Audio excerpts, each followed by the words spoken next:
did the most beloved pop star of the 2010s become such a hated figure so quickly?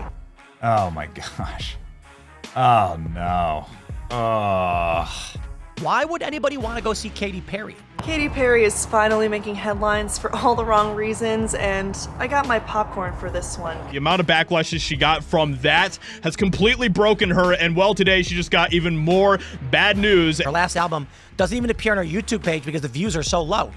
But this is what happens. We are seeing the mental breakdown of someone who is realizing that there are a lot of people that don't like her. Sources are saying the entertainment capital isn't welcoming her back with open arms anytime soon. And she is just another one of these celebrities that is not handling it well at all. They are so unhappy they just got burned, and a source told me that by losing Katy Perry in the bidding battle, Caesars actually won. It all began with a whisper, then a smirk, and now it has escalated into a full-blown accusation that is sweeping through the music industry like wildfire.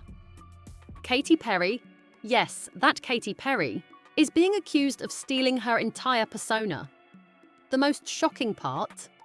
This accusation isn't coming from a tabloid or a disgruntled fan. If you keep on DMing my man, I'm gonna have you removed. So there you go, guys. Katy Perry has absolutely proven to you that she can indeed dance. I don't want it. I'm his. He's mine. I said I'm his. She went to Vegas, she went to space, she came back from space, she wants to go back to Vegas, but it's too late. Oh, it's so sad to go back and look at the actual footage. This is it. This is it. She's an alien. See? This is her saying, show them this when they say I can't dance. She's a massive pop star for like 15 years or so, but now she's fizzled out. Katy! Woo! It's from someone who worked closely with her. A former backup singer who once shared the stage with the pop megastar. Now he's spilling the tea, and it's allegedly scolding. He never posted about being a backup singer for her tour on his Instagram, and when Katy's management team asked him why he hadn't, he simply replied, "I signed an NDA." He felt embarrassed. Yeah, all right.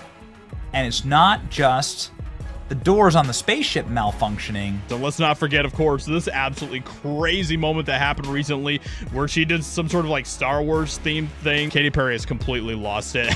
It's so bad. It's so bad. According to this insider, Katy's signature image, quirky, colourful, campy glam, isn't the brainchild of an original pop genius, but rather a persona copied from songwriter Bonnie McKee. If you've ever compared the two, you might be left wondering, were we all duped? The insider didn't hold back. He described Katy as completely out of touch, surrounded by yes-men who are afraid to tell her the truth. He claimed that everything we associate with Katy Perry was orchestrated, not authentic. He never posted about being a backup singer for her tour on his Instagram, and some of the team, the management team of Katy Perry's, asked him, why don't you post the fact that you're a backup singer for Katy Perry on your Instagram? He goes, I signed an NDA. He was embarrassed. The candy-coated outfits, the bubblegum bops, even her comedic persona. It allegedly wasn't born from Katy's soul, but rather from Bonnie's vibe, style, and voice. When Bonnie's career stalled, Katy's skyrocketed. He boldly stated, "Tell me everything you know because I already met her, and she's horrible." He continued, "Dude, she's completely out of touch. No one on her team is honest with her, and those who try to be are shut down." Tell me everything you know because I already met her and she's horrible. And he's like, dude, she is completely out of touch. No one's honest with her on her team, and the people who try to be honest with her, she rejects. Her whole persona was stolen from Bonnie McKee. He was not afraid to spill the tea on this woman, let me tell you. Katy Perry, our favourite astronaut, has just stopped mid-concert, call out this woman and tell her to stop DMing her man. Listen, if you keep DMing my man. Oh, Kyle?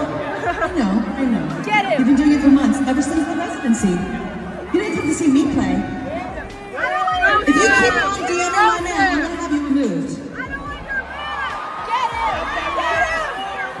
alive. But you're alive. Bring his way.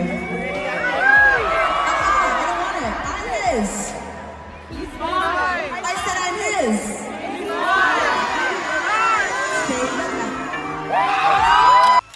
He claimed that her entire persona was stolen from Bonnie McKee, and he wasn't afraid to spill the tea.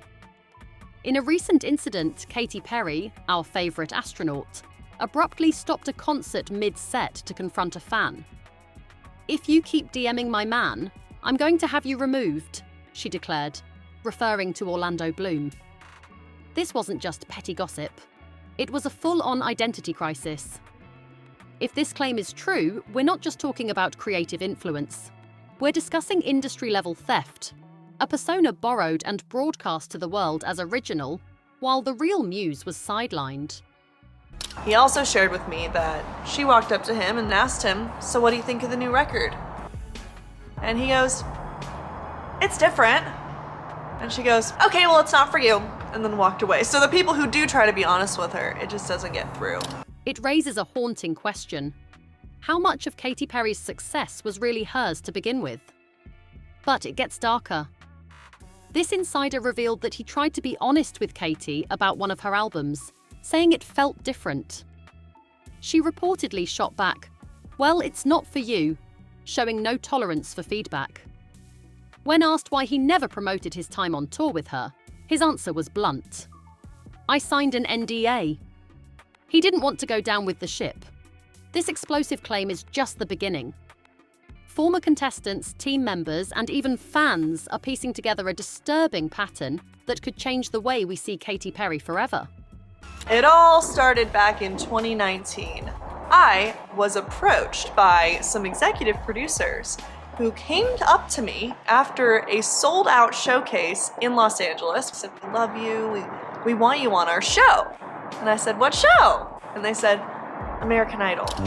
One former American Idol contestant, Chandler, revealed that Katy wasn't just a tough judge. She was a dream killer.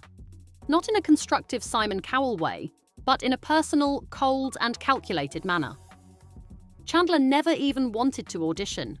She was already gaining traction in the LA indie scene, performing original songs at sold-out showcases.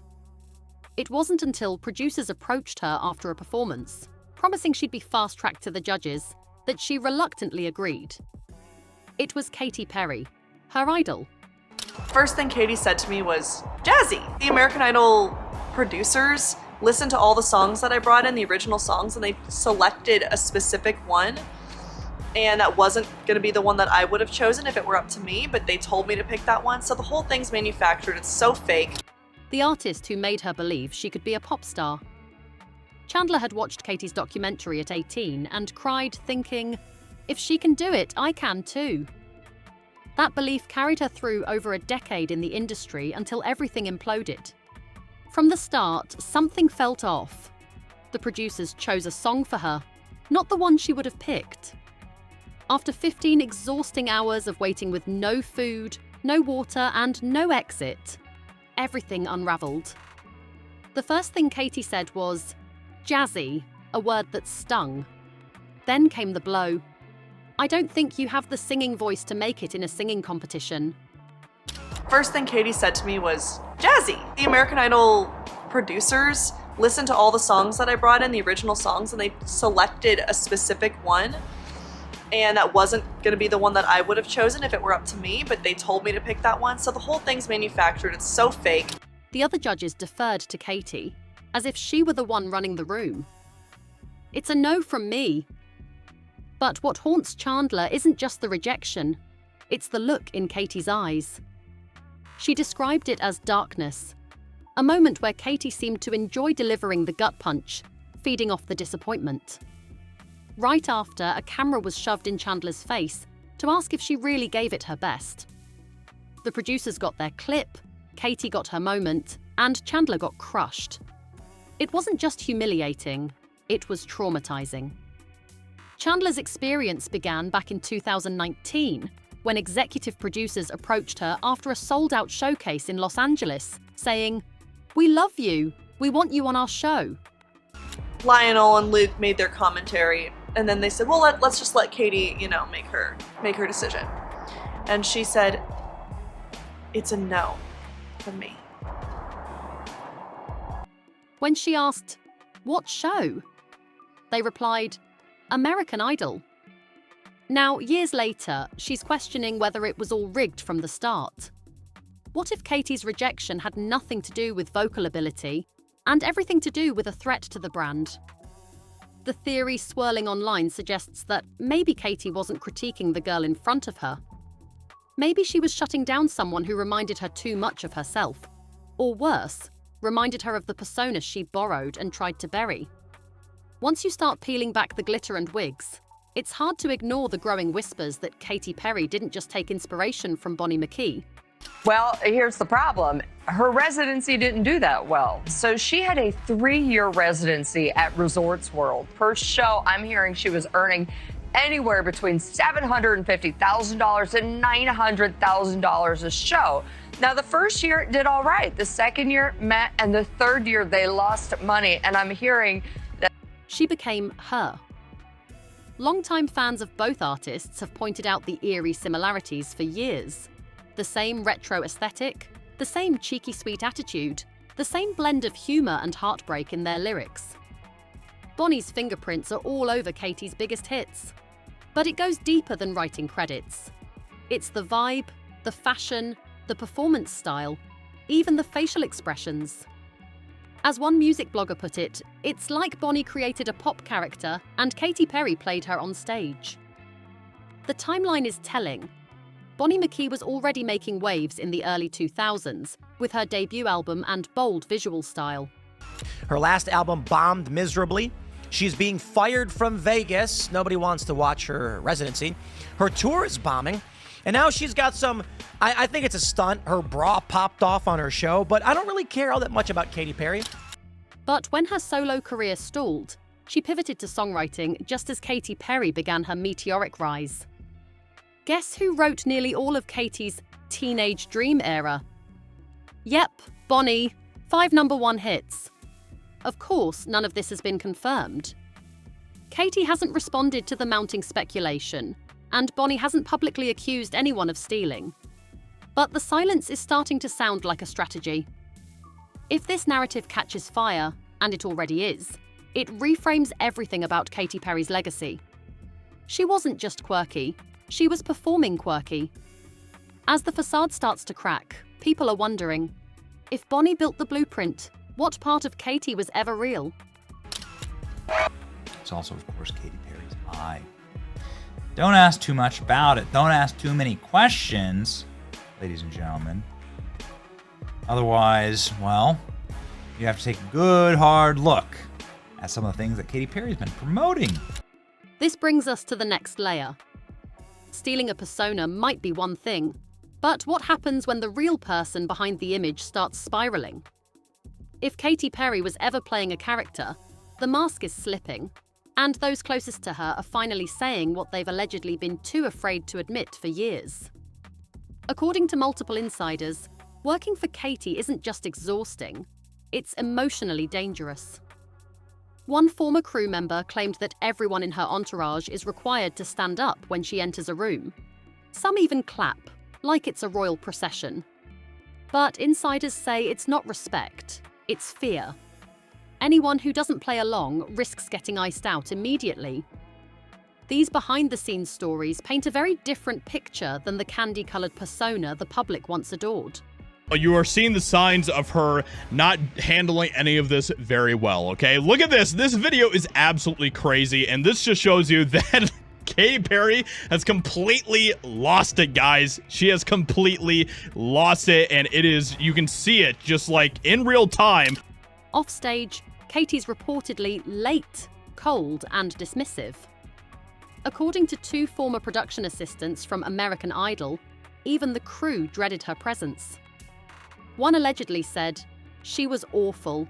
She was late, moody, and didn't talk to anyone unless it was on camera." Yet she held all the power in the room. Luke Bryan and Lionel Richie didn't give a yes or no until she did, as if the whole show revolved around her mood that day. Her residency didn't do well. She had a 3-year residency at Resorts World, reportedly earning between $750,000 and $900,000 per show. The first year did all right. The second year met expectations, but by the third year, they lost money. The show itself was supposed to be whimsical, featuring giant toilets, dancing mushrooms, and sets designed to look like a cartoon fantasyland. However, according to fans who attended, it felt off. One reviewer called it unsettlingly robotic, while another said it had rehearsal energy. The most consistent feedback? It didn't feel like Katy was present. She was phoning it in, coasting, going through the motions. The same woman who once bounded across the stage in cupcake bras now looked like she'd rather be anywhere else. And here's the eerie part. The persona she was performing, the kooky, campy Katy of Teenage Dream fame, no longer fit. It was a character from a decade ago, suddenly resurrected in a world that had moved on. Audiences weren't just bored, they were confused and maybe a little embarrassed, like watching someone wear their prom dress to a board meeting. Nostalgia turned cringe. Critics pointed out that if Orlando Bloom, an A-list actor with decades of fame, was actually bothered by the messages, he could block the sender himself. But Katy wasn't just defending her man, she was asserting control, trying to reclaim dignity in the most chaotic way possible. In doing so, she looked more insecure than empowered. This brings us to the final question. Was Katy Perry ever really Katy Perry? Or have we been singing along with a hologram, a projection, a persona built from someone else's brilliance that is now flickering at the seams? Let us know what you think in the comments. Do you believe the insider who claims Katy's persona was stolen? Do you think she can ever make a real comeback, or is it already too late? Make sure to like, subscribe, and stay tuned because the next video on your screen is waiting. And trust me, you won't believe what's coming next.